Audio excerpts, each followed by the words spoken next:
right across the street from Joe.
Okay.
everything you got set up here. And that dot in the world is right there.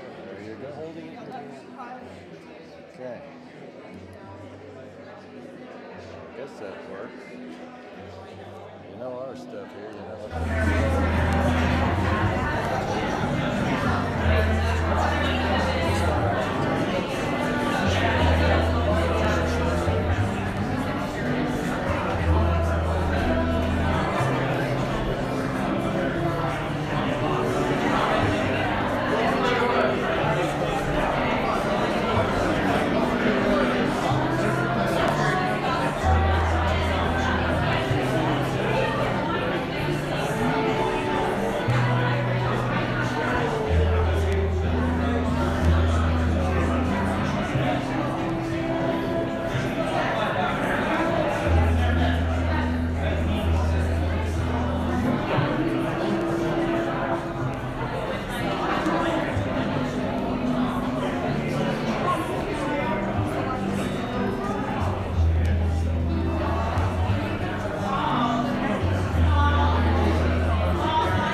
5.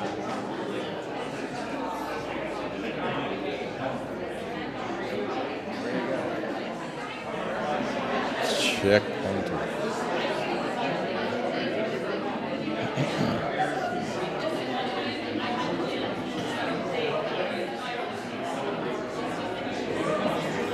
Well, he was right behind me. I don't know where he went. You ready?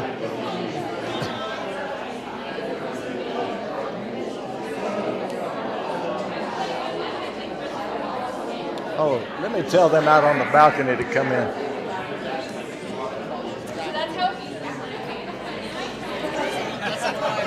Hey, folks, excuse my interruption. We're going to have some speeches now if y'all want to come in.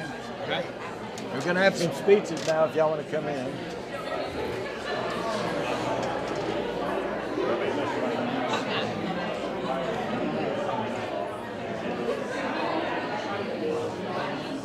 We'll give them a second to come in. Yeah.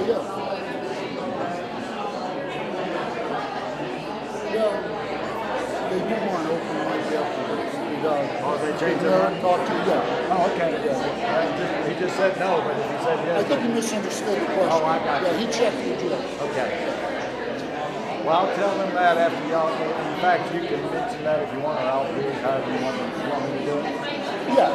Because I'll I do go, then Brandy's going to speak, and then open it up. Okay, that's perfect.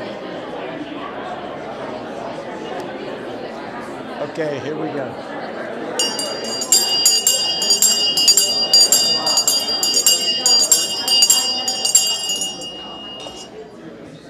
Good evening, everybody. Can you hear me okay?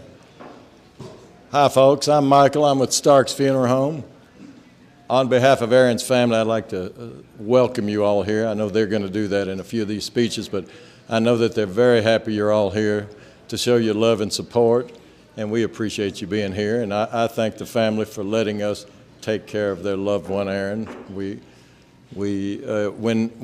we take care of one of your family members, you become one of our family members. So you will always be one of our family members. We're going to have a couple of speeches. We're going to start with Conrad, and then Brandy's going to say a few words.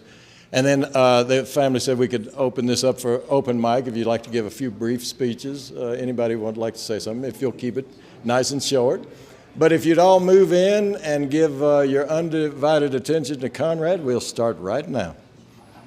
I'll turn that. I don't know if I need the mic, being Okay. I'm from New York. We're actually recording it. All righty. All right. Oh, in that case, I got to watch my language. Thank you all for coming out. I'm upset. I'm upset with Aaron. He and I had a big disagreement that now will not be resolved. That being, I'm a car guy. Like Aaron is a car guy. I'm a V8 muscle car guy, and Aaron kept arguing these little Hondas and these little tiny engines, and I really got sick of it. So we never had the race we wanted to have, but yeah, unfortunately we won't be able to conclude that conversation. So listen, I'm gonna read something, and then I'm gonna say a few words, so bear with me.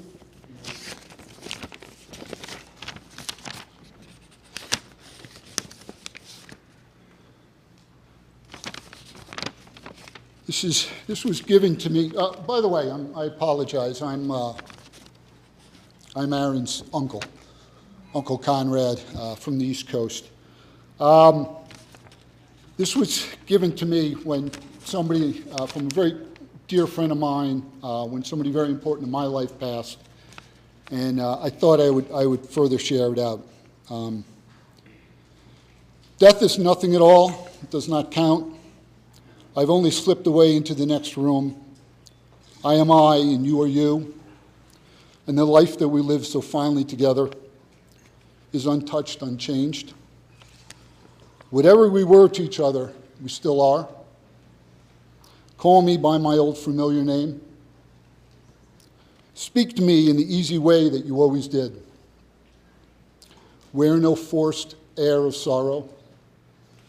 Laugh as we always laughed at the little jokes that we enjoyed together. Play, smile, think of me. Let my name be ever the household word that it always was.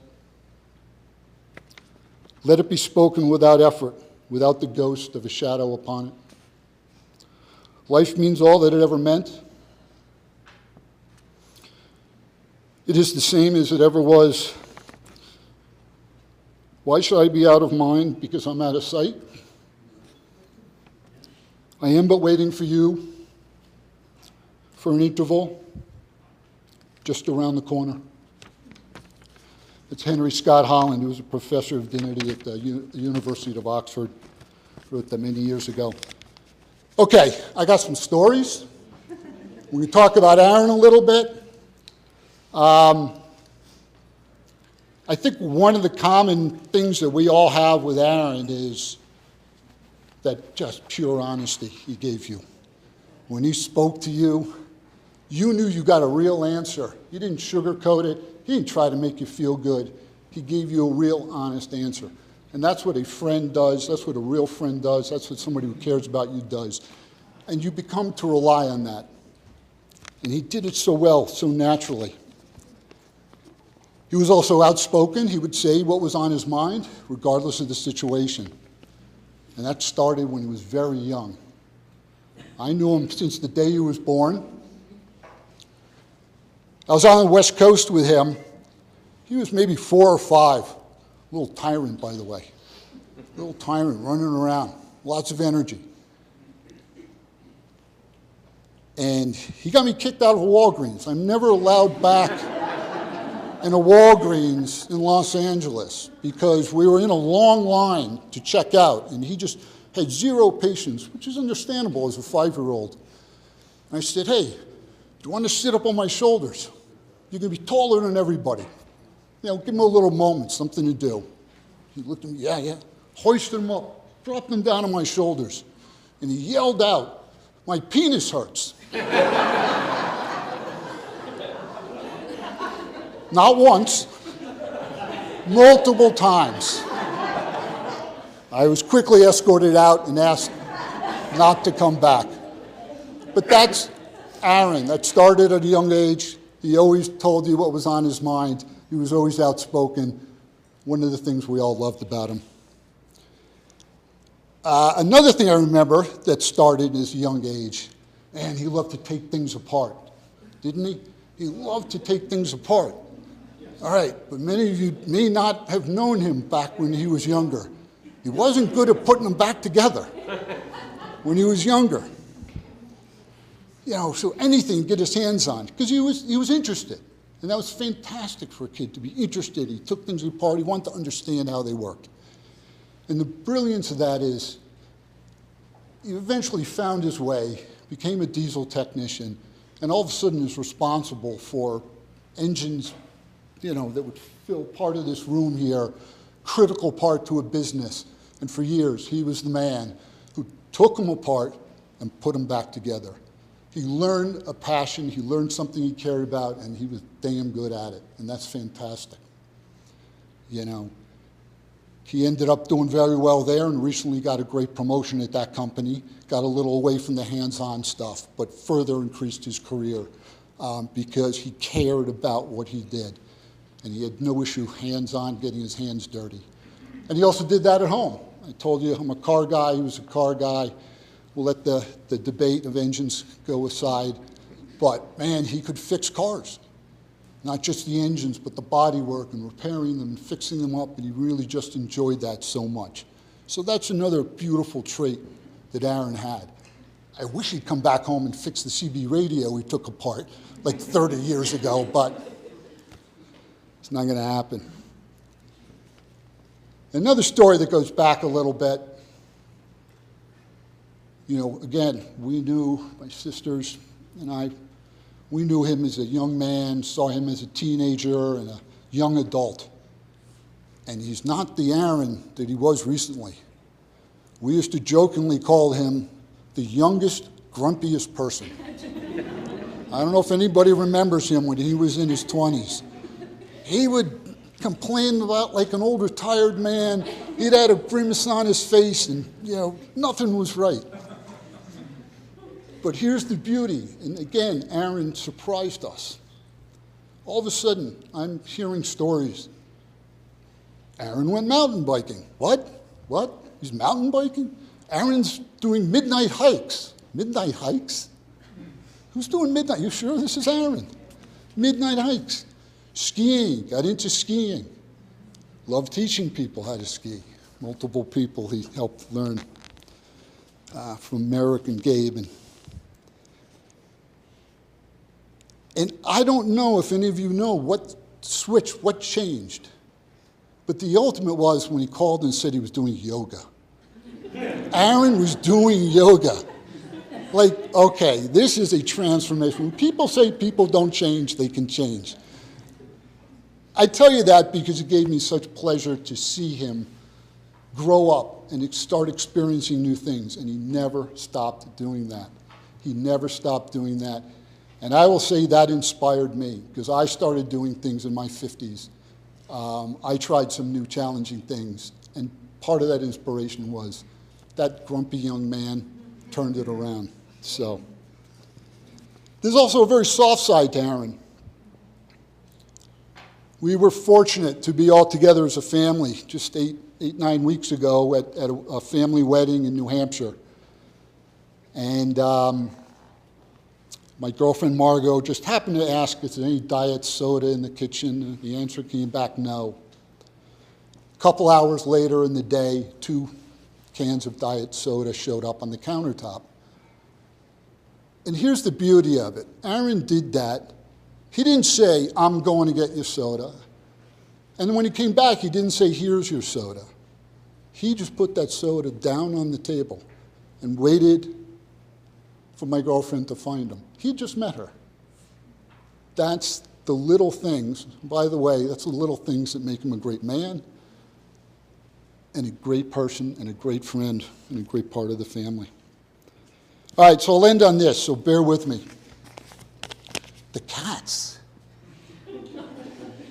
He loved this cat. He loved his cats. He loved every cat.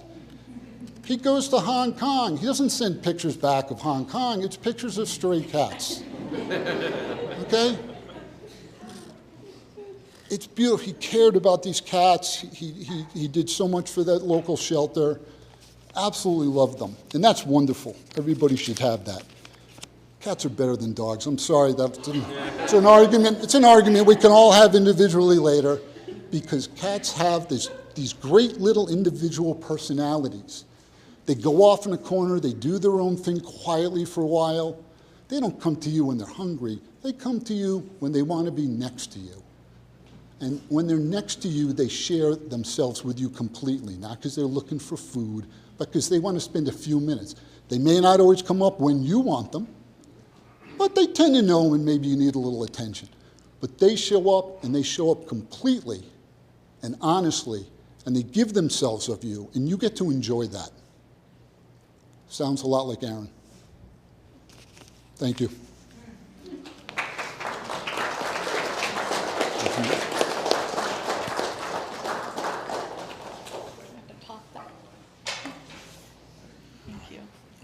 Testing, hello. I don't know where I'm supposed to put the mic, so. Okay, so I wrote stuff down because I feel like maybe I'm gonna get emotional, but I'm going to. So I'm gonna start with, looking back after this has happened, Aaron joked a lot about this day coming. You know, I kind of blow him off, like, that's never going to happen. You're going to outlive me. You're going to live until you're 100. And he'd be like, God, no, I hope I don't live till 100. He would say, you know, if I do pass, go enjoy your life. Don't be sad. And know that if anytime you see an orange cat, that's me just checking in. And then he also said, spike the punch. Make sure you put some hallucinogens in there. I didn't know it, nobody did. But we had such a good life together. I mean, we butted heads a few times, but coming to realize we were both the same. When we first met 13 years ago, we met on a dating site, shocker. But But we talked for months. I was too scared to meet him. And so we talked for months. We talked on the phone. And I think that he said that the biggest thing that he connected with me was that I was in no debt and my car was paid off. And it went great. You know, he'd always tried like, oh, you know, I'll change your oil. I'll change your oil. And I'm like, no, I don't know you that well, but thank you. And so once I finally worked up the courage to meet him, I know this is going to sound crazy, but I did go to his house. And so I go over there, and he doesn't have any furniture. There's no couch or anything, which was fine, you know. He was a bachelor. So he's like, well, just come in the room. And I'm like, oh, great, this is where I die, you know.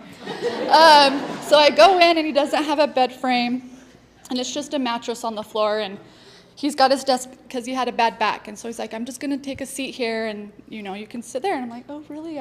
This is where I'm going to go. So I sit down, and we had a good time. We talked. And then I'm wearing sandals, and he looks at my feet, and he goes, you have cute feet. And I says, well, I'd always get made fun of for my feet because I have small feet and small hands. And he goes, no, you have like little cute Flintstone feet. And I said, he's going to chop my feet off, put them in a freezer. I fake called my mom. I was like, oh, what? You need me to come get Gabe? So I left, and it was a big joke for the longest time that I thought he was a serial killer. But I knew immediately he was so kind. He's such a good person. The following weeks, I went back over, and he had a couch.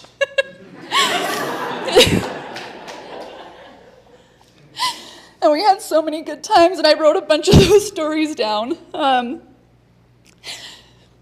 Sorry. He did love his cats. Sorry, I'm having brain block. I think this was a funny story. So we went on a side-by-side adventure. We did many of those.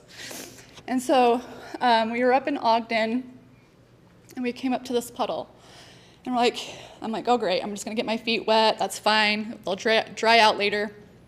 And he pulls up to it, and he looks at Gabe and I, and he said, should we go through it? And me and Gabe look at each other, and we said, yes, let's do it. So he's like, backs it up, and he's like, okay, you guys ready? And we were like, yes, let's do it. And so we drive, and he hits this water, and it's not a puddle. It felt like a lake. And like all this water just shoots up over us, and it goes pitch black for a second, and then it just slams on top of us. We finally get through, and the initial response of Aaron was, are you guys okay? Like, are you good? And he looks at Aaron, are you good? And we're just laughing because we're just, soaking wet. And some bystanders came over, and they're like, hey, is everything okay? And they're like, yeah. We're like, we're good.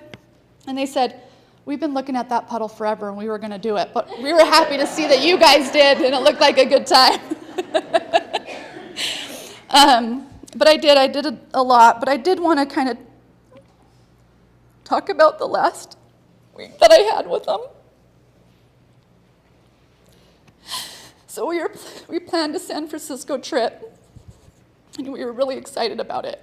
So we go to the airport, and I have my bag. It's heavy. I'm sure her shoulder hurts over there, Alicia. But so we go through, and my purse gets flagged, TSA, and they pull it to the side, and Aaron's standing next to me, and I'm like, I don't even know what's in there. Like, there's tons of crap in there. I don't know what I got in there. And so they're going through it. They're trying to find stuff, and then they pull out my inhaler, and I'm like, oh, like, am I not allowed to bring my inhaler? And she's like, yeah, that's weird. I don't know why it would have, flagged your inhaler. So she puts it back, and I go, well, what would have flagged? Like, what are the things that, that you guys watch for? And they're like, she names going off and going off and going off. And she goes, pepper spray. And I go, oh, yeah, I have pepper spray in there. Yeah. She's like, you do? And I'm like, yeah, there's pepper spray in there. And Erin kind of looks at me like, are you kidding me? So she grabs it, and she takes it out. And she's like, yeah, you can't take this on there. And so we walk away, and he goes, I swear to God, you're the most honest person. Who goes and tells TSA that they're, accidentally armed and trying to get on the plane.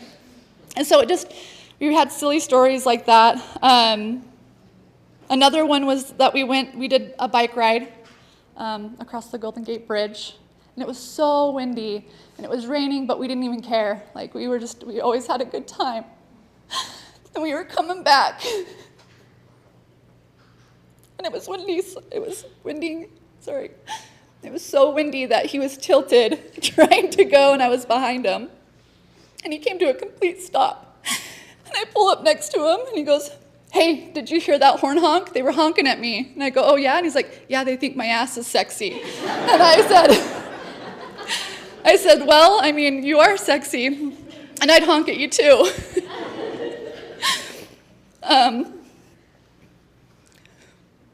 The night before, we went to the Wave Organ, and he was laying on this platform, and he was just relaxed and it's like meditation, enjoying life. I remember the waves hitting, and I just remember sitting there thinking I was so happy and that we were gonna stay together forever.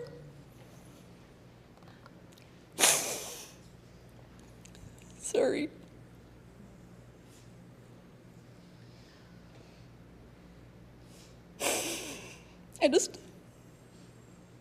I loved him so much. Sorry. I don't.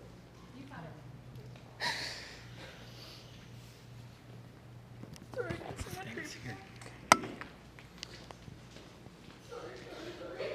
It's okay. Thank you, Brandy. Well, I'll try and be short. So I'm Merrick. I'm his brother. And I just can't tell you how grateful I am that I had such a good brother.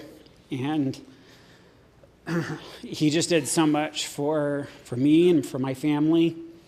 And I think for, so many people in this room, he was just, he just helped anybody he could. And he barely had to ask, and he didn't really ask for anything in return, maybe just some appreciation. And, he really changed, again, my family's life with, kind of teaching us about, being debt-free and everything. And it just meant the world to us. And I just loved all the moments I had with him. I'm so sad that I don't get more, but I'm grateful for what we had.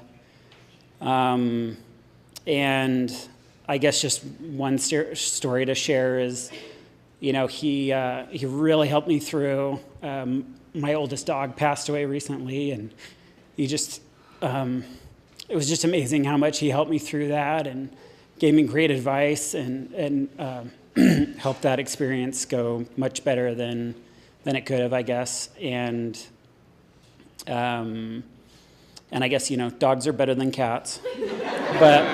But I really do love cats, and I especially loved his cats. And, and when he came over, he always, he seemed to be a little annoyed with my dogs, but he loved them too. Anyway, so I'm grateful for the time that I had with my brother, and couldn't have asked for a better brother.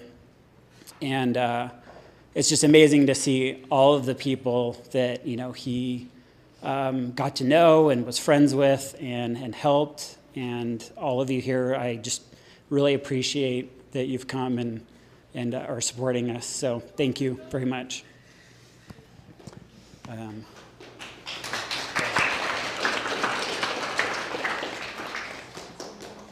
Hello, I'm Matthew. Aaron was my best friend. I got here to Utah about 4 years ago, and I was in bad shape, and I was going to Ron's group. And me and Aaron became friends gradually. At first, I just knew him as an acquaintance, and then got closer as a friend. And eventually, I got to go to get-togethers at his house. And from the very first get-together at his house, he sat me right down next to him. I didn't know it, but sitting next to him, I would cry the hardest I've ever cried. I'd grieve the hardest I ever grieved. And I laughed the hardest I ever laughed. Some of the best times I had in my life were right there next to Aaron. He will really be missed.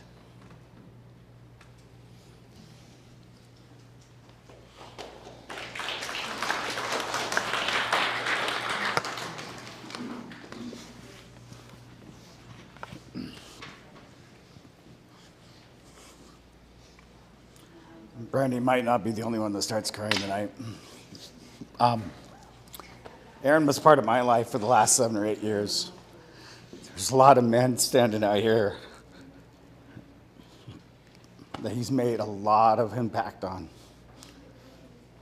Aaron was the best of us in many ways. It's been said before tonight already, but he's one of the most genuine, authentic men I've ever met. We've all been recipients of his generosity, his skills, and his friendship. I won't say he'll be missed, but I feel cheated. We love you, Aaron.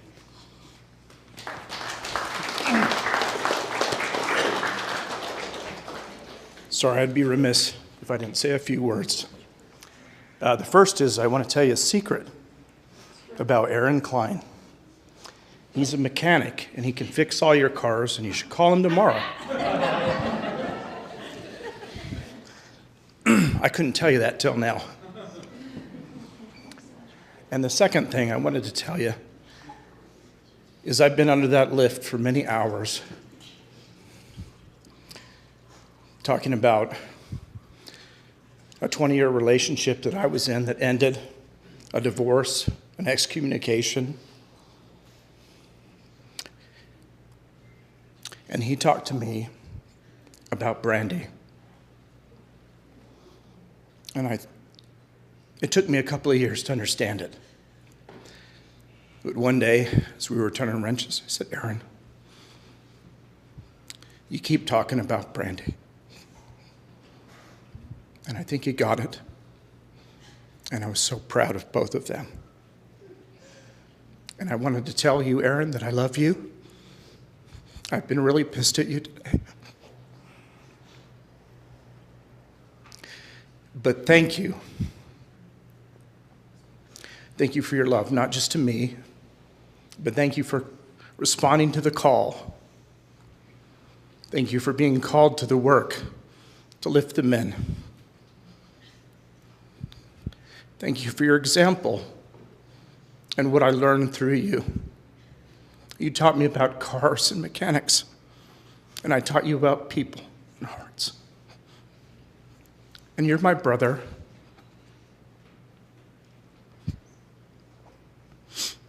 And as much money as you saved, I'm angry that you didn't come on the cruise.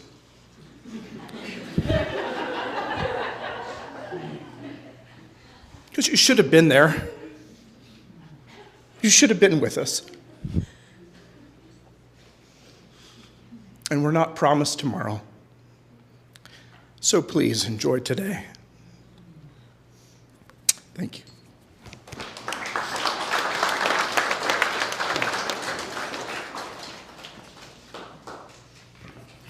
Oh, I guess I need to do one too. As a lot of you know me, I'm the leader of the Real Men of Utah meetup group. And I met Aaron, wow, it was 2018. And I was starting up another men's group because my first one got canceled. Got shut down by meetup like 5 or 6 times. And it was funny because I remember when I started the group up, Aaron was there, and I remember him. And I remember when it got shut down, and I started to back up again to say, oh, there are children here, so I can't say that word, but screw you to meet up, because they apparently didn't like men's groups. So I said, well, stop me. And every time I started like 4 or 5 times. Aaron found it and kept coming, and he was always there. And that was one of the things I really admired about him, is that he always showed up. He wanted to change his life and become a better man.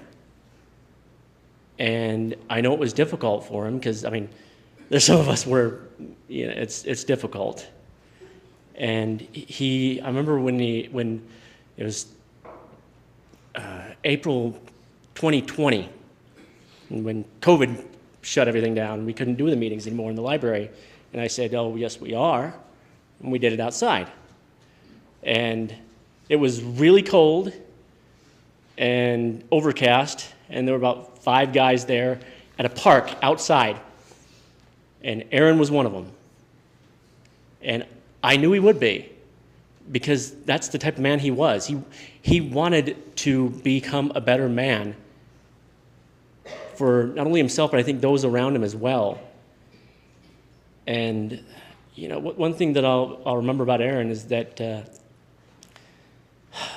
besides continually showing up, he stood in the fire too. That was the impressive thing, where some of you guys know when at the men's group, I will grill some people. And I remember I grilled him on a couple of things, and he stood in that fire, and he answered everything as honestly as he could.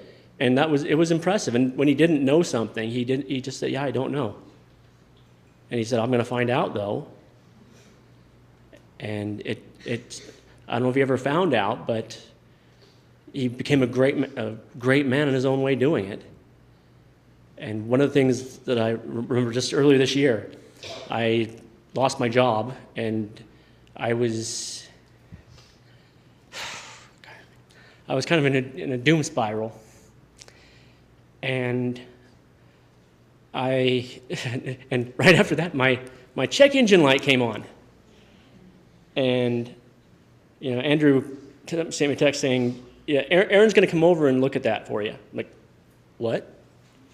Because I hadn't seen Aaron in a little while, because he went to the subsidiary group, which is a good one. But he shows up and he fixed my car. I didn't even ask him to.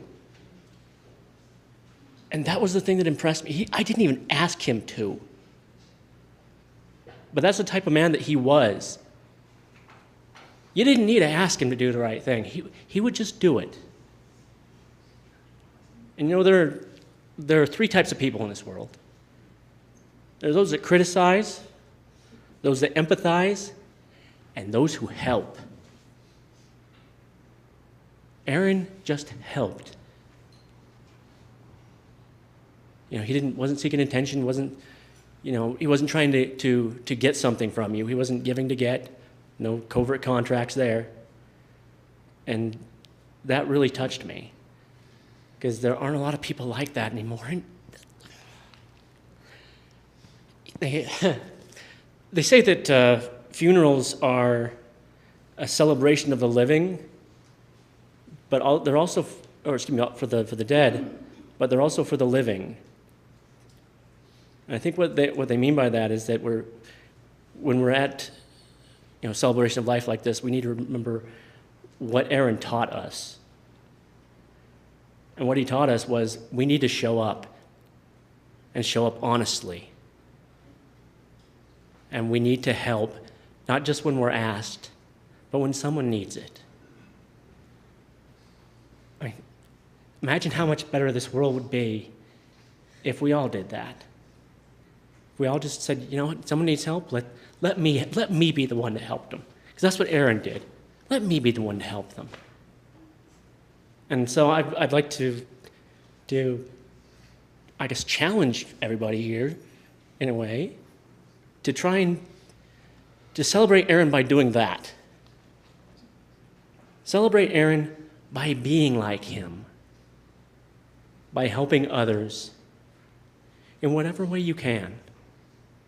And don't wait to ask, because you never know. Sometime, eventually, it'll be too late. Thank you.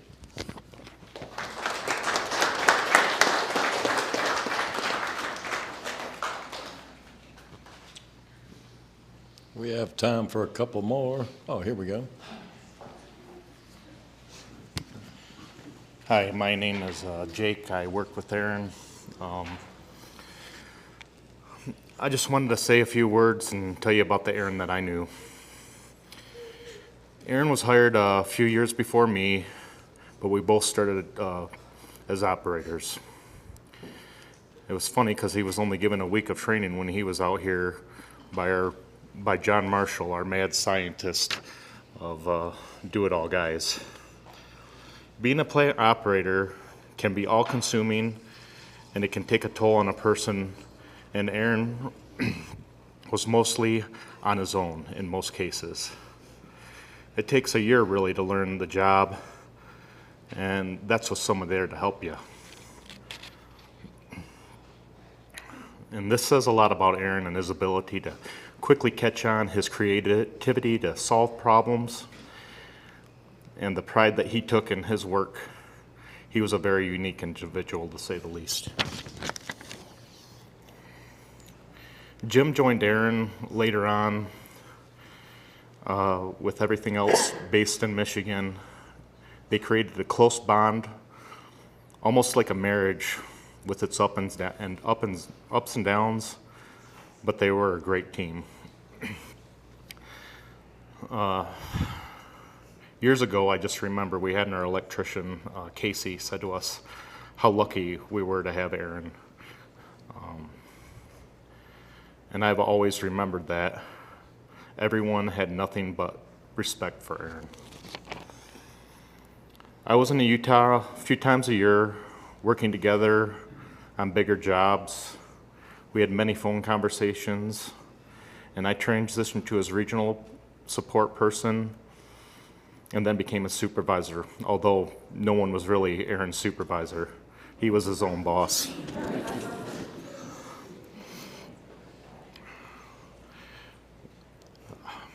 When Aaron moved positions after about 15 years, I was extremely happy for him. And I knew this was a good opportunity, but I was also worried because he was leaving big shoes that needed to be filled. In full Aaron fashion, he had already somebody in mind to replace him as an operator, which I was grateful for. The guy that working there now at that plant is Gary. He's been a blessing. While it's bittersweet that all of us are working there at the plant this week, myself, Dave Baker, and Mike Shaper are here. We're extremely grateful that we could be here to honor our coworker.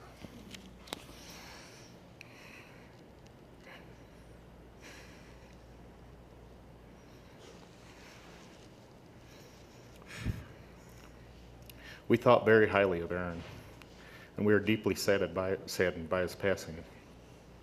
He was a family member to us in our world, and we are grateful that we had him in our lives.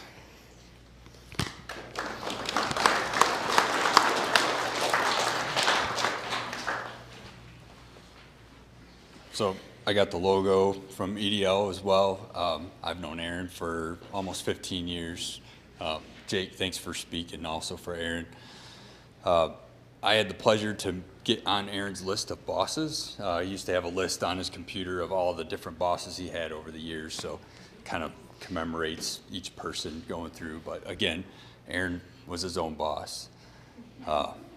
So when I first started at the company, I was an operator myself, and I met Aaron, because we had meetings, we had gatherings, and we kind of had the same ideal, and so we were talking, and next thing you know, I'm waxing an engine, and then Aaron's waxing his engines, and we're sharing pictures and trying to have the best looking plant, and all of a sudden Aaron comes up with this beautiful sticker and puts it on the side, and I'm like, you win. He was always in pursuit of perfection. He was the best operator that we could have ever had. One thing also I'd like to say is, it shows that he went to Hong Kong. Well, the reason for going to Hong Kong is we were asked on who is the best person to represent an operator with the company. And hands down, right off the top of my head, Aaron. He was the best at everything he did. If there was a way to do it better, he could figure it out. So he had the opportunity to represent a global company as an operator, going to our shareholders and saying, hey, this is the model of an operator for EDL. I enjoyed working with him for years. We talked a lot. He left a standard that's going to be hard for anybody to achieve, and he's going to be missed dearly. So Thank you.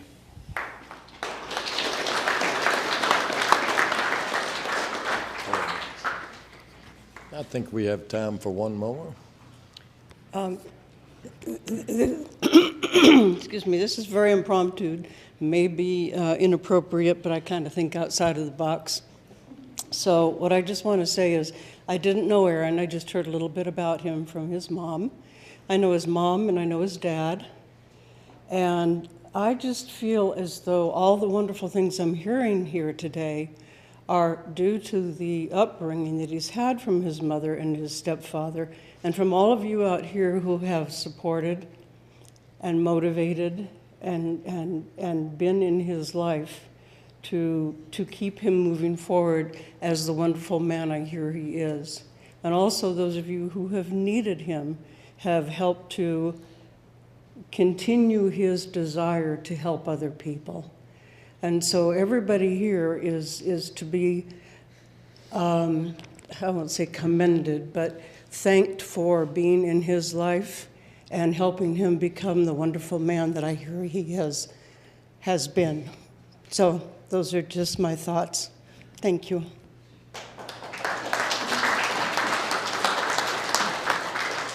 Beautiful. Thank you. Well, okay, folks. I think that's a pretty nice note to leave on, not leave here, but to leave our speeches on. Please continue to celebrate this beautiful man's life. There's still some food, the bar's still open, a few more minutes. So please, I know he'd like us to be celebrating his life, which I think we're going to do just perfectly. And thank you for all those beautiful words from everyone who spoke.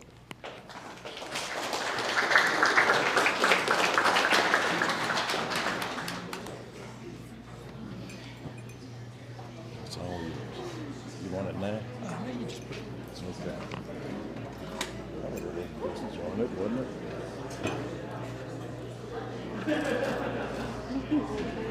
Huh? Should I play one or two more songs? You have one more. Okay. If you want. You're the best. You're done, ready to go? You're the best. Oh, you're the best. No, not me.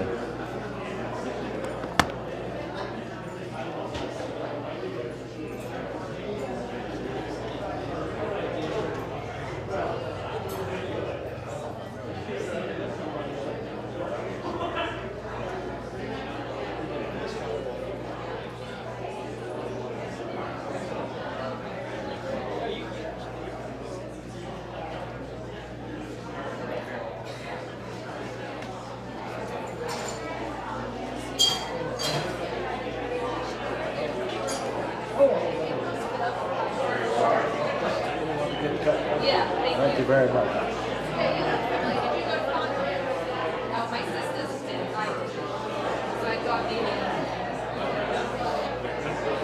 Come up north.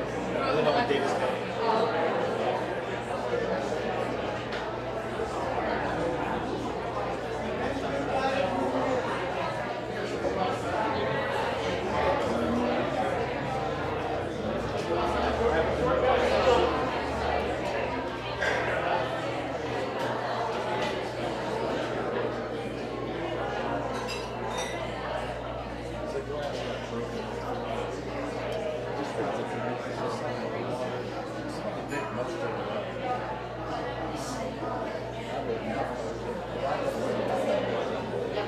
Thank you, Dick.